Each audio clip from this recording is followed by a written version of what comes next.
किसान आगू नेत्री हैं, तो हम इनसे बात करेंगे। तो मैम नमस्कार। नमस्कार जी। सबसे पहले तो अपना नाम दे बताइए जी, क्या है जी? मैं प्रोमिला सहारण कोलेखा, कैंथल डिस्ट्रिक्ट से। हाँ जी, हाँ जी। जी, तो आज के भाईचारे को लेकर मैडम बात करूं तो आज की जो किसान एकता है इसके बारे में क्या कहना चाहोगे? इस किसान एकता को देखते हुए तो जी राजाओं के सिंहासन डुले हुए हैं, उनको घबराहट, दिल की धड़कनें बढ़ी हुई हैं और यहाँ तक बहिष्कार है कि अपने घरों में नज़रबंद है, लोगों के बीच में नहीं आ सकते। कुर्सी खोने का सबसे बड़ा डर है। मैडम अगर मैं हमारे कृषि मंत्री जेपी दलाल की बात करूं तो उन्होंने शहीद किसानों के बारे में कहा था कि अगर किसान घर में होता तो भी मरता, तो इसकी यह अभद्र टिप्पणी हम मानते हैं, तो इसके ऊपर आपके क्या विचार है, क्या कहना चाहोगे? देखिए, ये बहुत शर्मनाक जो उन्होंने टिप्पणी की है। एक किसान परिवार से होते हुए किसी से भी देश में जो आंदोलनकारी है इस हद तक अपने जानों की परवाह किए हुए वहाँ बॉर्डर पे बैठे हैं और सरकार का इस तरह से बेशर्मी से हंस के ये कहना वो घर में भी तो मरते ही, तो घोर निंदनीय और शर्मनाक है। उन्हें अपने पद से इस्तीफा दे देना चाहिए, बल्कि वो तो इंसानियत के लायक भी नहीं है। आप ये देखो, देश में इतना बड़ा आंदोलन, विश्व स्तरीय आंदोलन जो हमारे यहाँ चल रहा है, पूरी दुनिया की निगाहें इसके ऊपर है और हमारी इस बेशर्म सरकार के ऐसे ऐसे नेता ऐसी ऐसी टिप्पणियाँ करने, उनको डूब मर जाना चाहिए। बहुत ही शर्मशार। मैडम अगर मैं चौधरी राकेश टिकैत जी के बारे में बात करूं तो उन्होंने एक छोटी सी अपडेट हमें मिली थी, जिस तरह उन्होंने कहा था अगर सरकार हमारे साथ धक्का करेगी, अगर हमारी मांगों को नहीं मानती तो हम खड़ी फसल को आग लगा देंगे। और कई जगह से हमें अपडेट मिल भी रही है भी लोग अपनी फसलों को नष्ट कर रहे हैं, तो लोगों को क्या संदेश देना चाहूँगा? देखिए, लोगों को संदेश देने के लिए तो सबसे बड़ी बात पहली तो यही है कि किसान की जो फसल है वो उसकी औलाद की तरह होती है। वो औलाद है, वो उसको सींच के गर्मी सर्दी सींच के पालता है। आप दिल पे हाथ रख के देखो, क्या कोई माँ बाप अपनी औलाद को दुख दे सकता है? तो उसका दिल कैसा रहा होगा जब उसने उस खड़ी फसल को नष्ट किया है। ये तो एक उन्होंने ये जताया है कि आखिरी उस पे जब सरकार इसके लिए नहीं मानी, वैसे तो सरकार मानी हुई है, कह देते हैं ना, एक मर चुकी है लाश है, सिर्फ वो अपनी जिद पे अड़ी हुई है, अहंकारी है। वो लाश हम जब तक नहीं मानते जब तक उसका पोस्टमार्टम होकर डेथ सर्टिफिकेट हाथ में नहीं आ चुका होता। अब सिर्फ हमें डेथ सर्टिफिकेट की वेट है, वैसे तो वो झुकी हुई है। रही बात फसलों की, वो सरकार को बताना चाहते हैं कि हम किस हद तक जा सकते हैं अपने कानूनों को वापस करने के लिए और अपनी फसल और नस्ल को बचाने के लिए। लेकिन मैं उनसे वही संदेश देना चाहूँगी कि भाई ऐसी गलती ना करें। हम ये काम मिल बांट के भी कर सकते हैं। आपसी भाईचारा जो आज सबसे बड़ी मिसाल देश में है वो हमारा आपसी भाईचारा है। इसके साथ मिलकर भी हम अपने कामों को पूरे कर सकते हैं, तो इस जज्बाती में ऐसा कोई कदम न उठाएं। मैडम अगर मैं इस्तीफे को लेकर बात करूं तो चौधरी अभय सिंह चौटाला जी ने इस्तीफा दिया था और उनका इस्तीफा मंजूर भी हो गया, तो क्या वो किसानों के सच्चे हितैषी हैं? या इनके भतीजे की बात करूं दुष्यंत है, और या चौधरी रणजीत सिंह जी के बारे में बात करूं तो ये कुछ समय पहले ही इलेक्शनों में किसानों के साथ खड़े नजर आ रहे थे, लेकिन हमने जगह जगह यात्रा की है, हमने जगह जगह कवरेज की है, लेकिन हमारी कवरेज के अंदर दुष्यंत चौटाला और अपने चौधरी रणजीत सिंह को हमने कभी नहीं देखा, तो इसके बारे में क्या कहना चाहोगे? बहुत अच्छा क्वेश्चन किया आपने, उसके लिए धन्यवाद। सबसे बड़ी बात तो मैं अभय चौटाला जी के लिए कहूँगी, ये तो उनमें से जी जो कहते हैं ना कि उंगली कटा के शहीद होने वाली बात है। उनको पता है कि उनके पास वैसे भी कुछ नहीं था, अपनी उस पर खड़े थे। एक या दो MLA जो उनके हैं तो उससे उनका कुछ जाने वाला भी नहीं था, और दूसरा वो भाजपा को स्ट्रॉन्ग कर रहे हैं। एक बात तो ये, दूसरी बात उन्होंने लोगों के बीच में पहुंचने का रास्ता बनाया है, क्योंकि उनको पता है कि राजनीति को किसी भी आदमी को उन तक पहुंचना अलाउड नहीं था। जो जगह जगह पर जो विरोध हो रहा है, जो विरोध प्रदर्शन हो रहे हैं, उनके साथ उनकी बहिष्कार हो रहा है, तो वो उन्होंने तो वो एक रास्ता ये निकाला है। रही बात दुष्यंत चौटाला की, दुष्यंत चौटाला जैसा गद्दार, इनके तो खून में ही गद्दारी है जी।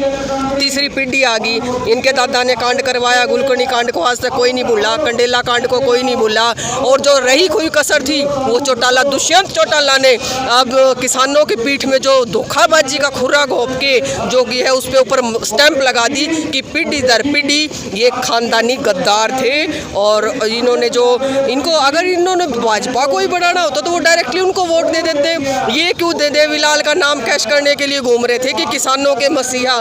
लोगों ने इनमें एक उम्मीद देखी थी देवीलाल जी की कि भाई हाँ उनके पोते हैं, हो सकता है उनके नक्शे कदम पर चल के। आज हरियाणा का तो ये चूरमार दूध खा गया, तारा पोता तारा बेटा तारा भाई। आज कहाँ है वो बेटा भाई? जब 6 तारीख को यहाँ पे आंदोलन हुआ था, उन्होंने खुद बुलाया था दुष्यंत चौटाला ने, मैं उसमें थी।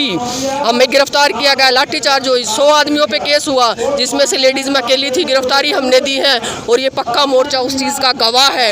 ये दुष्यंत चौटाला की गद्दारी का गवाह है, जो आज तक भी ये देखने नहीं आया कि मेरे दरवाजे पे इतना बड़ा 5 महीने से आंदोलन चल रहा है कि मैं जाके ही पूछूं, उस दिन तो इनको कोरोना हो जाता है। इसी की सरकार में पिपली कांड हुआ, बुजुर्गों पे लठ बरसे, तो इनको शर्म नहीं आई जरा सी भी, जाके खट्टर की गोदी में बैठ गया। लेकिन एक बात आपके माध्यम से मैं बताना चाहती हूँ कि दुष्यंत चौटाला तैयार हो जाए, जैसे उचाणा में लोगों ने हेलीकॉप्टर नहीं उतरन दिया, कैमला में खट्टर का नहीं उतरन दिया, तुम सबका यही हाल होगा। तुम्हारा राजनीतिक तो हो ही चुका है, सामाजिक बहिष्कार भी। वो कहते हैं ना, तीसरी पीढ़ी के बाद तो बदलाव होता है। अब जैसे भजनलाल एक पीढ़ी तक रह गया है, बंसीलाल एक तक रह गया है, अब वो चौटाला का भी आ गया। वो एक बात और जो वो कह रहे हैं ना, इनका फादर अजय चौटाला कि इसकी इस्तीफा मेरी जेब में है, जेब में ही रखिए, बाहर निकाल लिया तो तुम सारे अंदर हो, इसीलिए तुम उसको सेफ रख के बैठे हो। और इसके सारे के सारा जो बेनिफिट है पैसे का, अरे इतनी बेशर्मी, इतना बड़ा किसानों के ऊपर धड़ाधड़ लाठियां बरस रही हैं, इतनी गर्मी सर्दी बरसात में मेरे बुजुर्ग 80-80 साल की माताएं, मेरे बुजुर्ग वहाँ शहीद हो रहे हैं, किस हालत में। इतनी निंदनीय सरकार कि एक शब्द भी उन शहीदों के लिए इनके ऊपर नहीं निकलते कि भाई हाँ हम उनको शहीदी से ही याद कर लें। उल्टा ये कहा जाता है कि घर में होते तो मर दे। घोर निंदनीय सरकार है, डूब के मर जाना चाहिए ऐसी सरकार को, और तानाशाही की सरकार ज़्यादा नहीं चलती है। मैडम मैं एक बात और करूं, जिस तरह लाल किले की मैं बात करूं तो लाल किले के ऊपर दीप सिंह सिद्धू के द्वारा जो ध्वजा फहराने का काम किया गया 26 जनवरी को, और बाद में हमें अपडेट से हमें पता चला भी वो बीजेपी का एजेंट था। क्या आप ये मानते हो भी अगर ये सरकार की एक आंदोलन को बिछाड़ने के लिए एक सोची समझी चाल थी? देखिए, राजनीति इसका बीजेपी का तो हमेशा सही रूल रहा है, क्योंकि ये तो किसान विरोधी सरकार सदा से ही थी, उद्योगपतियों की सरकार है। इनका डिवाइड एंड रूल जो अंग्रेज जो नीतियाँ करके गए थे वो इस पर इम्प्लीमेंट कर रही है, वही काम कर रही है। इनको किसने, आपको पता है जो लाल किला है उसके ऊपर कितनी सिक्योरिटीज एजेंसीज तैनात होती हैं? तो ऐसे ऐसे लोग कैसे पहचान, उनको रास्ता दिखाया गया था बाकायदा। दीप सिद्धू की आम आदमी एक प्राइम मिनिस्टर के साथ फोटो नहीं खिंचा सकता, दूर की बात उसको दूर से नहीं देख सकता। सन्नी देओल का वो कैंपेनिंग मैनेजर था और अमित शाह के साथ उनकी फोटो है, तो आम आदमियों की तो नहीं हो सकती। ये इनकी सोची समझी चाल थी इस आंदोलन को तोड़ने के लिए। इनको ये था कि भाई ये लोगों में भरम फैला के एक तरह से तिरंगे का जो, इनको क्या पता तिरंगे का मान क्या होता है। इन्होंने कभी देखा? इस किसान से पूछो जिनका बेटा सरहदों पे देश की रक्षा करते हुए शहीद होकर उस तिरंगे में लिपट के आता है, तो अब आप कितना वो उस तिरंगे का अपमान करेगा?